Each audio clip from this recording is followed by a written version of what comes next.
Salient features of the Indian constitution. अब क्या क्या फीचर है? पहला लेंथीएस्ट रिटन कॉन्स्टिट्यूशन है, 395 आर्टिकल्स हैं, 22 पार्ट्स हैं, 8 शेड्यूल्स हैं। अभी क्या हो गया, 470 आर्टिकल्स हैं, 25 पार्ट हैं और 12 शेड्यूल्स हैं। हमने डिटेल प्रोविजंस किस पे, centre state relation, fundamental rights, DPSP, emergency provision, services, election, सबके ऊपर बहुत डिटेल डेप्थ में जाके। क्यों ऐसा करना क्यों ज़रूरी था? डाइवर्स सोसाइटी है, फीचर्स जो एडेप्टेशंस हैं वो मल्टीपल फॉरेन कंट्रीज से हैं, कम्प्लेक्स है हमारा federal structure, codification of administrative, legal और पॉलिटिकल एस्पेक्ट से। और दूसरा पॉइंट है blend of rigidity and flexibility, ना ही इतना ज़्यादा रिजिड है ना ही इतना फ्लेक्सिबल है। US का कॉन्स्टिट्यूशन देखोगे एकदम रिजिड और ब्रिटिश का देखो एकदम फ्लेक्सिबल, हमारा बोथ है, ना ज़्यादा रिजिड ना ही ज़्यादा फ्लेक्सिबल है। 3 टाइप्स ऑफ अमेंडमेंट होती है, आर्टिकल 368 में आती है। पहले simple majority, second special majority, third होती है special majority plus ratification by half of the states. Third point parliamentary form of government है, जो हमने कहाँ से लिया, वेस्टमिनिस्टर मॉडल से लिया है।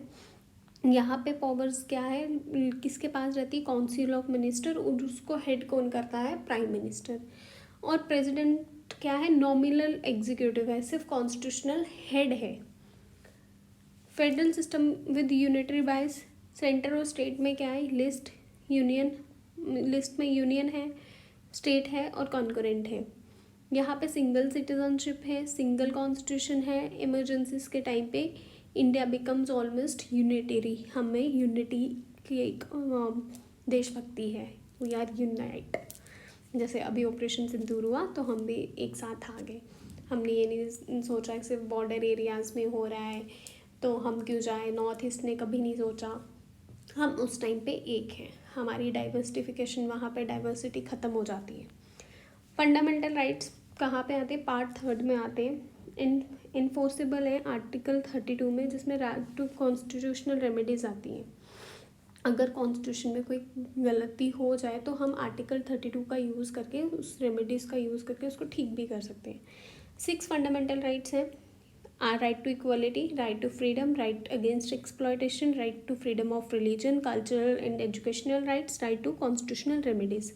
ये एक एक टॉपिक हम कवर करते जाएंगे। Directive principle of state policy 4th part में आता है, पार्ट 4 में आता है।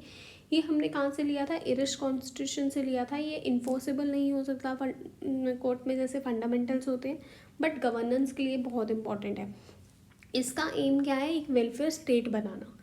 फिर फंडामेंटल ड्यूटीज़ ऐड हुई थी पार्ट 4A में, आर्टिकल 51A के अंडर। ये कब ऐड हुई थी, 42nd अमेंडमेंट एक्ट 1976 में, जिसमें 11 फंडामेंटल्स 11 ड्यूटीज़ हैं सिटीजन्स के लिए, जो प्रमोट करती हैं, किसको बताती हैं, पेट्रियोटिज्म को और डिसिप्लिन को। ये हमने किससे लिया है, USSR से। सेकुलर स्टेट, कोई स्टेट का कोई रिलीजन नहीं है, और इसके बारे में हम फंडामेंटल राइट में बात करते हैं आर्टिकल 25 से 28 के बीच में। सेकुलर वर्ड हमने कब अपने कॉन्स्टिट्यूशन में ऐड किया था, प्रियम्बल में ऐड किया था 42nd अमेंडमेंट एक्ट में। इंडिपेंडेंट है, इंडिपेंडेंट और इंटीग्रेटेड जुडिशरी है हमारा system, supreme court, high court, subordinate courts. और पावर ऑफ जुडिशियल रिव्यू कौन से आर्टिकल्स में आती है, 13, 32 और 226 में। यूनिवर्सल एडल्ट फ्रेंचाइज है, 18 साल से अबव कोई भी वोट कर सकता है। ये किस में बात करी है हमने, आर्टिकल 326 में। इंश्योर करता है इसमें political equality, democratic participation. Single citizenship है कि एक ही सिटीजनशिप है हमारे पास, अनलाइक फेडरल कंट्रीज जैसे यूएसए में भी एक सिंगल सिटीजनशिप है।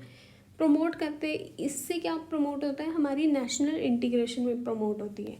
इमरजेंसी प्रोविजन, नेशनल इमरजेंसी है, आर्टिकल 352 जिसकी बात कर रहा है। स्टेट इमरजेंसी किसकी बात करता है, स्टेट इमरजेंसी और प्रेसिडेंट रूल, आर्टिकल 356 बात करता है। फाइनेंशियल इमरजेंसी, आर्टिकल 360 बात करता है। कॉन्ग्रेचुलेशंस, अभी तक कभी भी फाइनेंशियल इमरजेंसी नहीं लगी है, और ये बहुत अच्छी बात है, कभी भी स्टेट में फाइनेंशियल इमरजेंसी नहीं लगी है और ना ही कभी लगेगी।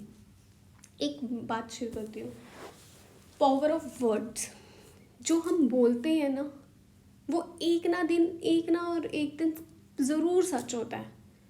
तो ऐसे वर्ड्स बोलो जो बहुत पॉजिटिव हो towards your society, towards your selfness, towards your parents, towards your brothers, towards your sister, towards anyone.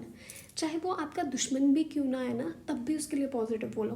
पता है क्या होता है, हम नेगेटिव बोल देते हैं, यहाँ से गुस्से में आया नेगेटिव बोल दिया। अगर हम नेगेटिव उस टाइम पे ना बोले और पॉजिटिव बोले तो यूनिवर्स आपका बदला लेती है। ये चीज़ ध्यान में रखना, यूनिवर्स आपका बदला लेती है। भगवान पनिश करते हैं, कर्मा पनिश करते हैं। अनटिल अनलेस आप अपने मुंह से कुछ ना बोलो, लिव इट, हील करो खुद को। बहुत मुश्किल होता है हीलिंग प्रोसेस में जाना, बट जब आप खुद को हील करते हो तो बहुत अच्छा रहता है। अच्छा इसलिए रहता है क्योंकि आप ग्रो करते हो हील करने के बाद।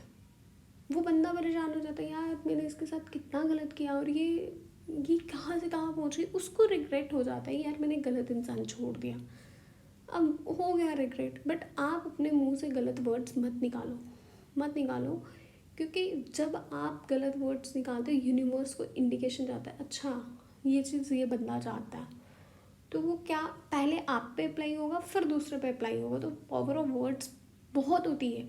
हम जो बोलते हैं वो कभी ना कभी सच होता है। And it is my personal experience. वो एक्सपीरियंस मैं यहाँ पे शेयर नहीं कर सकती हूँ, but it is my personal experience. कभी हुआ तो वो मैं एक्सपीरियंस आपसे ज़रूर शेयर करूँगी। Special provision of for minority and backward classes के लिए लाया है, सेफ गार्ड्स किया हमने SC STs को, वुमेंस को, चिल्ड्रंस को। रिजर्वेशन जॉब्स और एजुकेशन लेजिस्लेचर्स में रखी हैं। कल्चरल और एजुकेशनल राइट्स दिए हैं माइनॉरिटीज़ को। Election commission and free elections की बात करते हैं। इंडिपेंडेंट इलेक्शन कमीशन है जो आर्टिकल 324 में है, जो कंडक्ट करवाता है फ्री एंड फेयर इलेक्शंस। और इसमें universal franchise, secret ballot, delimitation जैसी चीज़ें आती हैं। अभी कौन सी स्टेट का डिलिमिटेशन हुआ है ये आप मुझे बताना, रिसेंट पास्ट ईयर्स में, ये आप मुझे कमेंट सेक्शन में बताना। लोकल सेल्फ गवर्नमेंट की बात करते हैं। 73rd and 74th amendment act 1992 में इंट्रोड्यूस किया गया था। ये बात करता है पंचायती राज की और म्यूनसिपैलिटीज़ की। इसमें मिक्स्ड हमने जो चीज़ें ली हैं उसके बारे में। यूके से हमने लिया parliamentary system, rule of law, cabinet system. USA से लिया fundamental rights, judicial review, independence of judiciary. Canada से quasi federalism, residual power with centre. Ireland से DPSP। ऑस्ट्रेलिया से concurrent list, freedom of trade and commerce. USSR से fundamental duties और 5 year plan है। Germany से emergency provision है जिसे, और साउथ अफ्रीका से अमेंडमेंट प्रोसीजर है। जापान से प्रोसीजर इस्टेब्लिश बाय लॉ है। बायकैमरलिज्म। अब बायकैमरलिज्म क्या है कि Lok Sabha house of the people and Rajya Sabha council of state. कुछ स्टेट्स के पास दोनों हैं, जैसे उत्तर प्रदेश और कर्नाटका। इनके पास लेजिस्लेटिव काउंसिल भी है, ठीक है, इनके पास लेजिस्लेटिव काउंसिल भी है। Balance between rights and duties. हमें इंश्योर करना है कि राइट्स और ड्यूटीज़ के बीच में हम हमेशा बैलेंस करके चलें। कॉन्स्टिट्यूशनल मोरालिटी की हमारी रिस्पॉन्सिबिलिटी है, हम रिस्पॉन्सिबल सिटीज़न बने, ये बात करते हैं। Welfare state philosophy. प्रियम्बल और DPSP क्या रिफ्लेक्ट करता है, सोशलिस्ट स्टेट को रिफ्लेक्ट करता है। ये रिड्यूस करता है इनइक्वालिटी को, पॉवर्टी को, और इंश्योर करता है सोशल जस्टिस को। और preamble is the soul of the constitution. ये हमारी आत्मा है, कॉन्स्टिट्यूशन की आत्मा है, ये आइडेंटिटी कार्ड है हमारा। आप एक प्रियम्बल से समझ सकते हो कि हमने जो जो लिखा है वही हमने अंदर पढ़ना है। जैसे डिक्लेयर करता है sovereign, socialist, secular, democratic, Republic, इन्हीं के बेस पे है हमारा कॉन्स्टिट्यूशन। इंश्योर करता है justice, liberty, equity and fraternity को।